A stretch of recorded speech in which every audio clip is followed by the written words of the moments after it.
Hey there, if you've been thinking SVG designing is not for you because you're not creative, or maybe selling SVGs is only for the artistic and the very creative type, then this is something you definitely need to check out.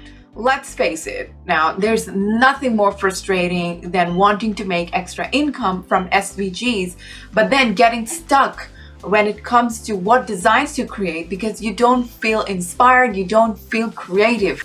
And you know you need to do this. You need to be filling your shop with gorgeous money-making SVG cut files to bring in extra income. And maybe you have even tried looking for helpful tutorials, but nothing is actually working out. And now you're probably feeling like you're missing something. And guess what? You're not alone. A lot of people feel the same way. In fact, I felt the same.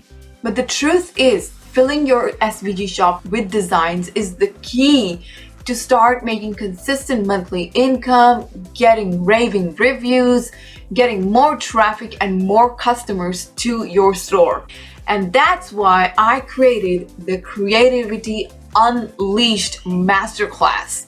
Inside the Masterclass, I will teach you my tried and tested methods for generating multiple SVG design ideas so you never run out of ideas to create SVGs. If you're an SVG designer who feels like you're not creative enough, or maybe SVG designing is not for you because you lack creative skills, then you definitely need to check this out. My students loved this masterclass. If you need help with unlocking your creative juices, then get inside the masterclass right now for a small price of $37. And I'll see you inside. Bye-bye.